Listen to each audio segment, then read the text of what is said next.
He showed up in our village the same week my mother died. That was how it began.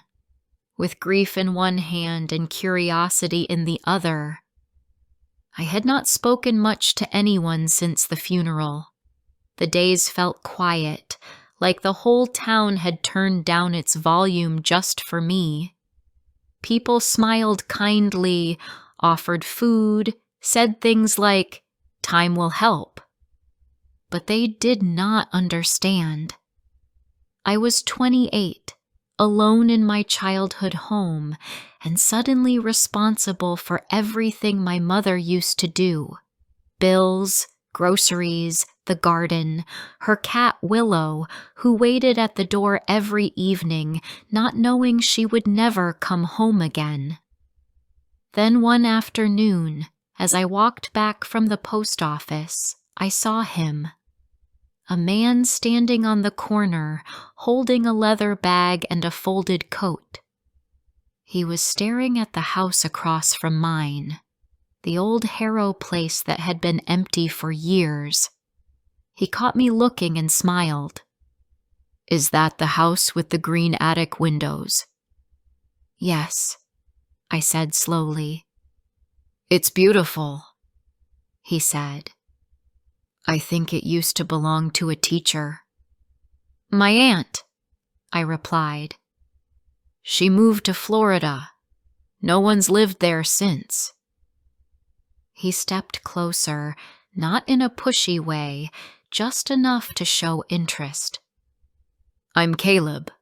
I'm staying here for a few months. Thought a small village might help me clear my head." I did not know what to say.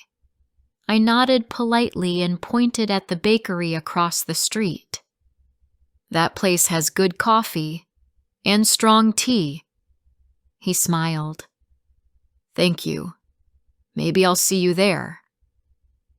I had no idea how fast things would change after that.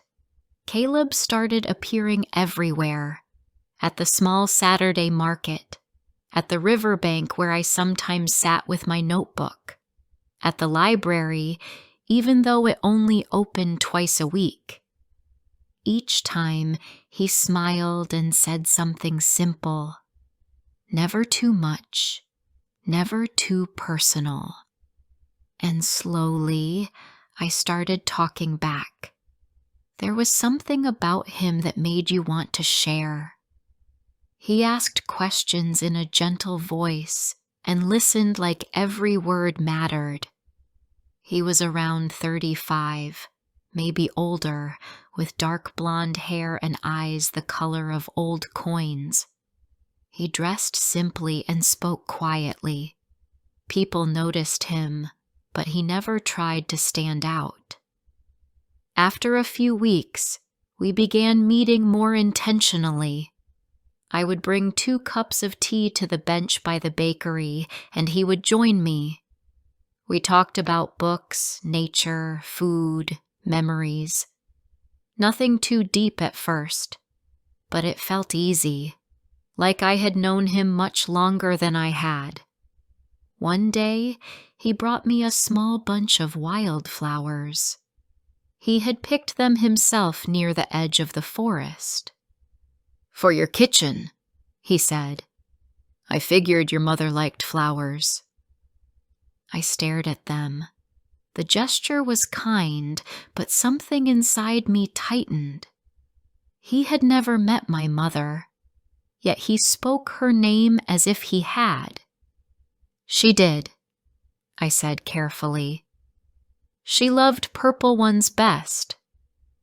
"There's something calming about purple," he replied. We sat in silence for a while after that. I was trying to decide if I liked how much he noticed. Caleb had moved into the Harrow house without much furniture. He said he liked things simple. He borrowed a table and 2 chairs from the town hall and used a mattress on the floor. No television, no computer. "I'm trying to disconnect," he said. "The city made everything loud." "What did you do before this?" I asked one evening as we walked back from the river. He hesitated. "A bit of everything. I did some writing, helped in a friend's shop. Nothing special." I wanted to ask more, but something told me not to. He had this way of giving half answers that sounded complete. I found it strange, but also interesting. Just before we continue, I'd love if you could subscribe. It helps me share more stories like this. One evening, as autumn began to turn the leaves red, he invited me to dinner. He cooked lentil soup and warm bread, and we ate by candlelight. The room was nearly empty, but it felt peaceful. He asked about my childhood, about my dreams, about the last thing that made me laugh.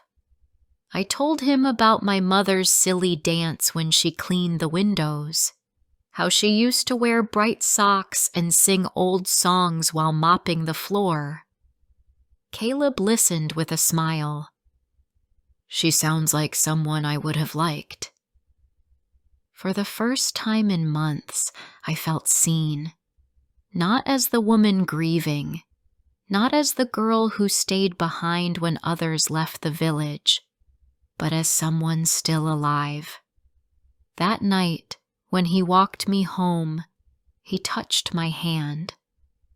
"I hope I'm not stepping over anything," he said, "but I like being around you." I looked up at him. The street was quiet, and the stars were starting to show. I nodded. "I like being around you too." We did not kiss, but something changed between us that night. A new line had been drawn, softly, between strangers and something more. The following weeks passed in a kind of dream. We spent hours together, walking the village paths, cooking, talking about everything and nothing. He asked more about my past, and I told him things I rarely said aloud. How I once wanted to study art but stayed to care for my mother. How I sometimes felt invisible, even in my own life. Caleb never judged. He listened and touched my arm gently when I looked down. "You're stronger than you know," he said once. "Not many people could do what you've done." I started to believe him, but small things began to bother me. He never spoke about his family.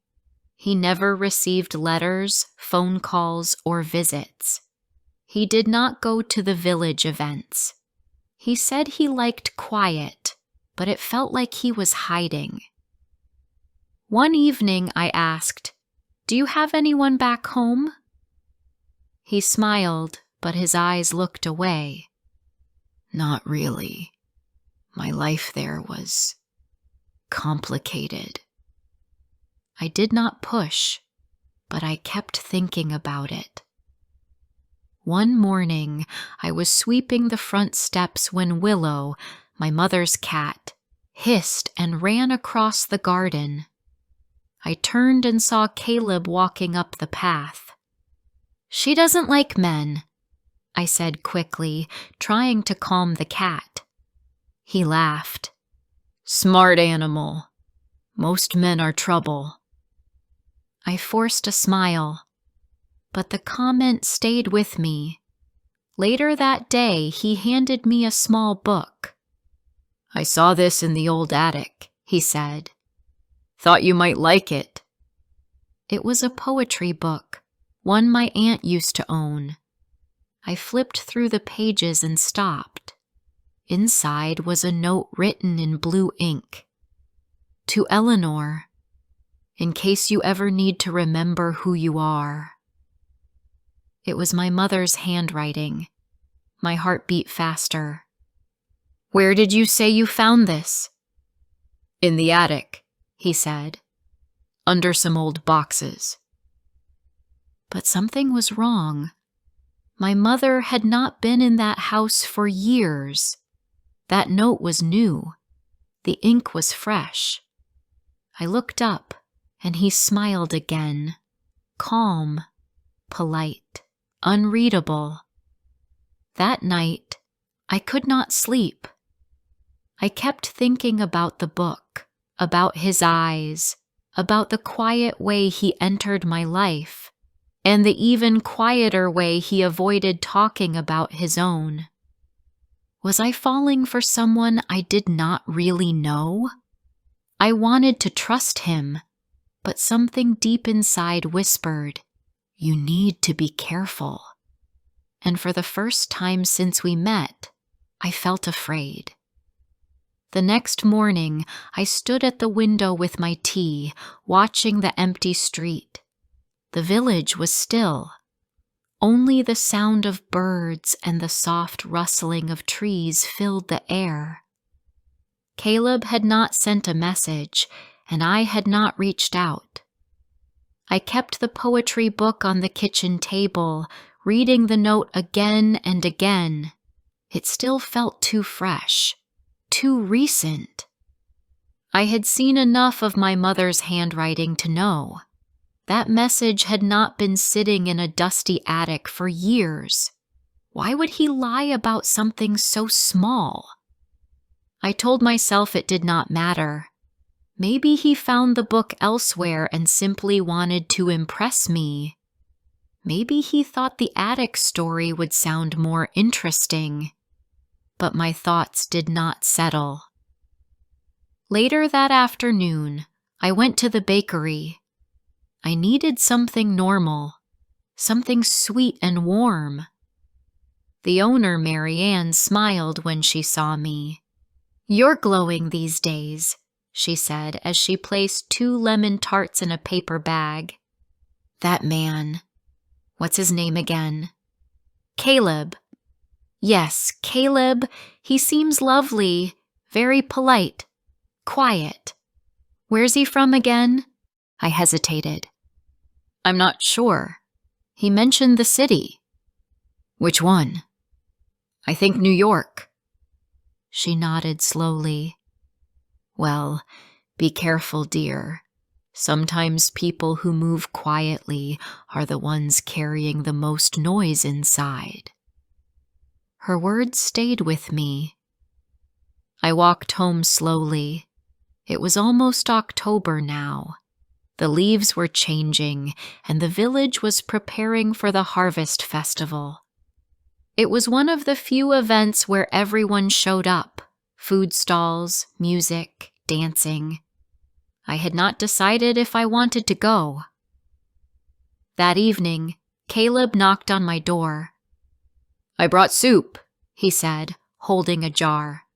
"Pumpkin and ginger." "Thanks," I said, stepping aside to let him in. He noticed the book on the table. "You still have it?" "Yes," I replied. "It's beautiful. That message inside was from my mother."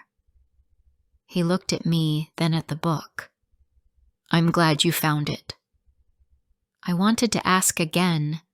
I wanted to say, "That note is recent. Where did you really find it?" But I did not. Instead, I poured tea, and we sat quietly. He told me about a dream he had, about a place with no buildings, only trees and stars.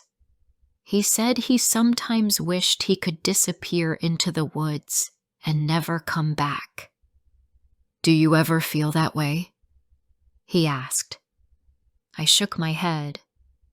"No, I think I've disappeared enough already."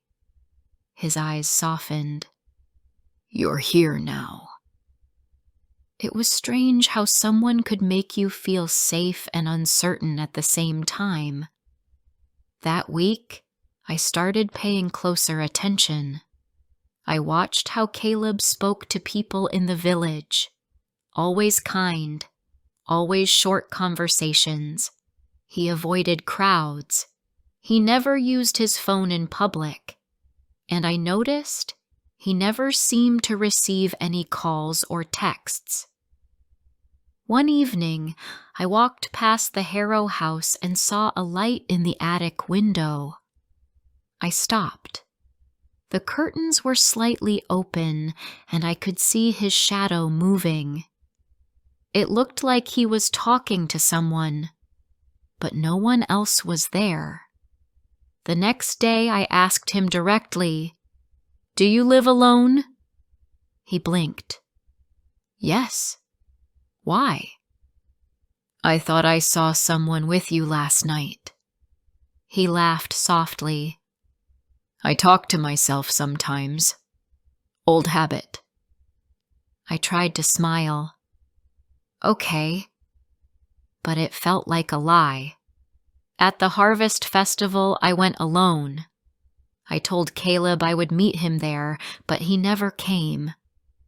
I walked among the stalls, trying to enjoy the smells and sounds. Marianne gave me a slice of apple pie and said, "Still no sign of your quiet gentleman?" "No," I said. "Maybe he changed his mind." She looked at me with something between concern and sympathy. "Keep your heart close. Sometimes charm is only a costume." That night, I walked back past the Harrow house. It was dark. I stood at the gate for a few minutes, then walked away. 2 days later, he appeared at my door with a soft apology. "I wasn't feeling well," he said. "Too many people, too many lights." I nodded, though I was still unsure. "I missed seeing you," he added. We sat on the porch. He talked about how he once lived in a big city where no one cared if you disappeared. "This village," he said, "feels like a second chance." I wanted to believe him, so I let my guard fall again. Weeks passed. The days grew colder. Caleb became part of my routine, helping with repairs, carrying groceries, cooking simple meals. He told me more about his past, but always in pieces. A bad relationship, a job that ended suddenly, a feeling of being unwanted. "I think we found each other at the right time," he said one evening. Maybe he was right. Or maybe I was just lonely enough to hope so. Then one morning, I received a letter. No return address. Inside was a photo. Caleb, but not here. It was a city street, and he was standing next to a woman. They were holding hands. There was no message, just the image. My hands shook. I turned the photo over. Nothing on the back. I stared at it for a long time. When he came by that afternoon, I asked, "Have you ever been married?" He paused. "No." I showed him the photo. His face changed. For the first time, I saw something behind his calm. Surprise. Maybe fear. "Where did you get this?" "It came in the mail." He looked at it again. "That's from years ago. She was a friend. It was complicated." "You said you weren't married." "I wasn't. It was... We lived together.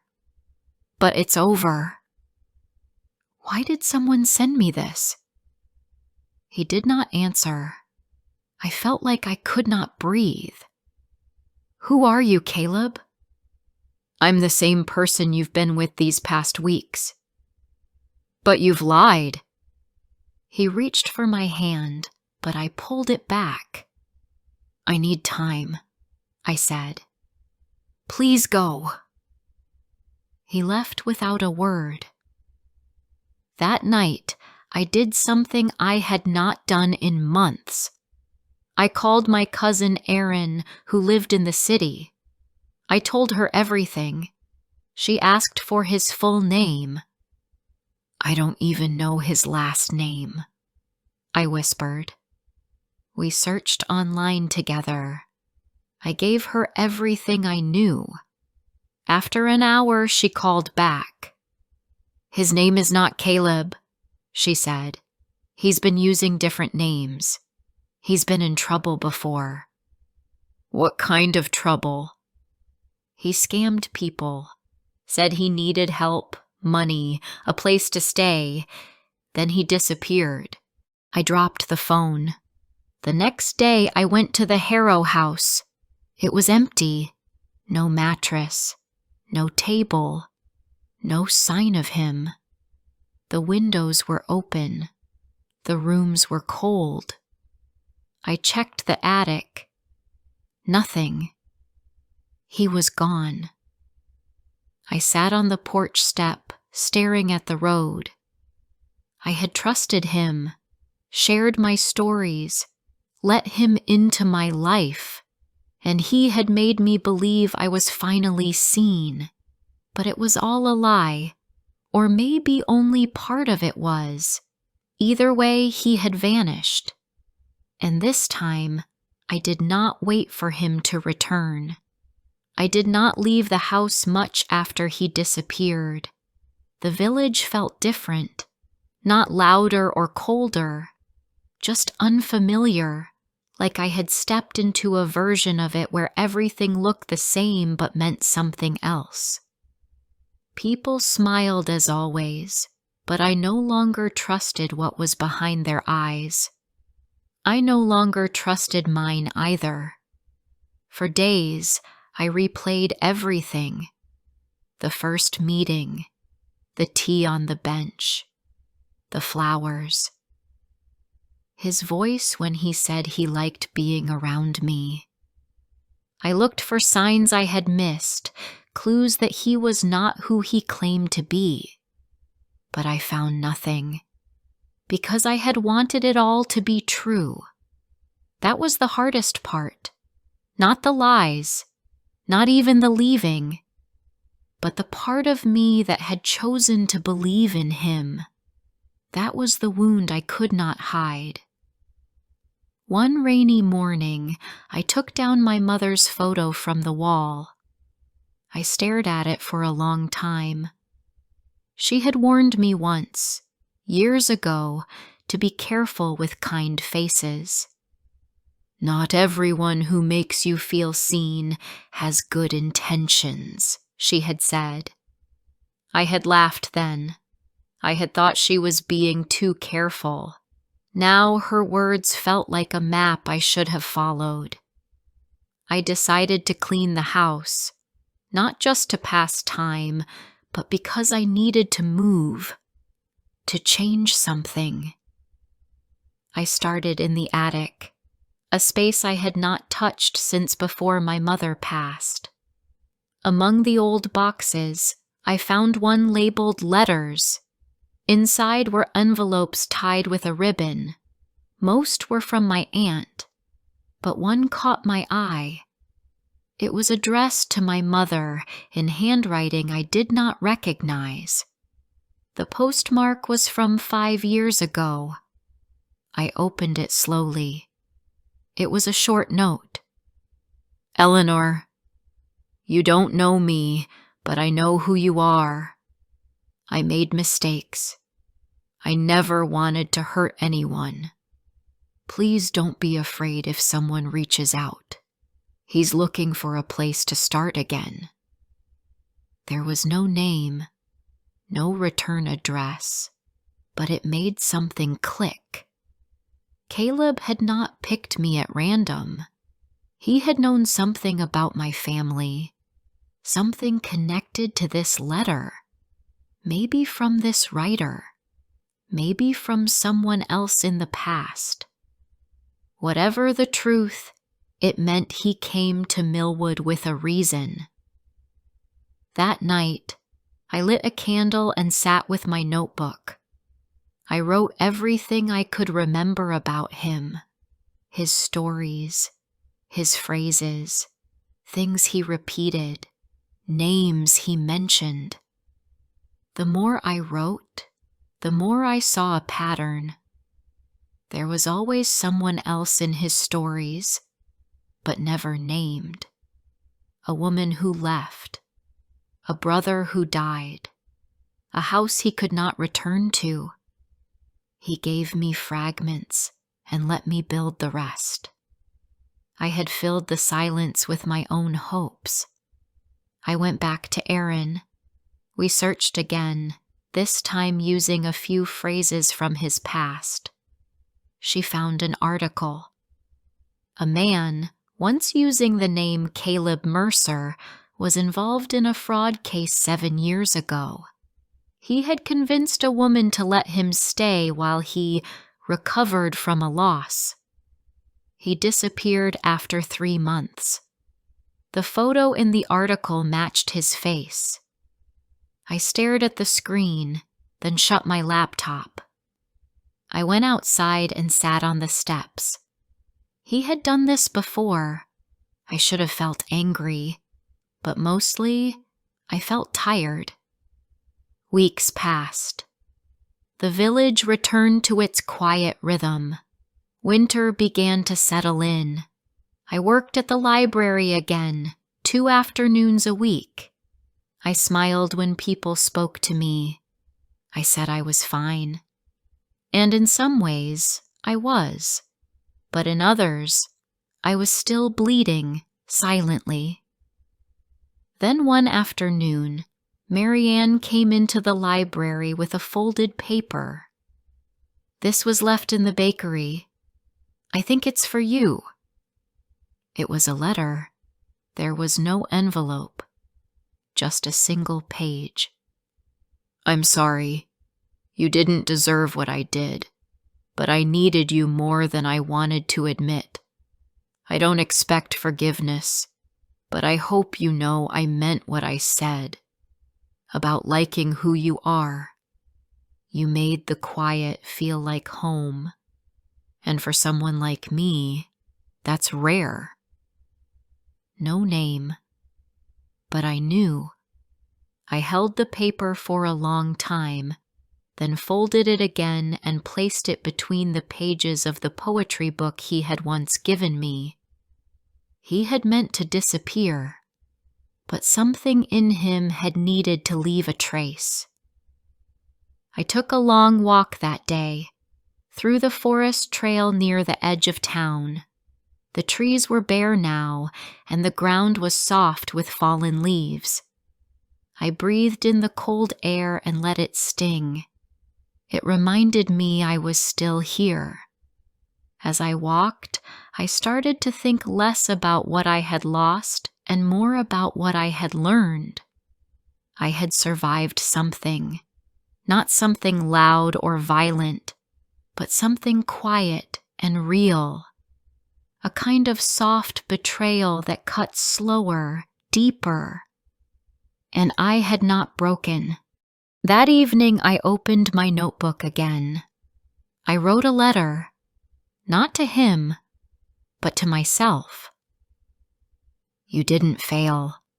You felt. You trusted. You gave kindness, even when it wasn't returned. That is not weakness. That is strength. I closed the book and lit a small candle by the window. Months later, spring came again. New leaves, warmer air, children playing in the streets.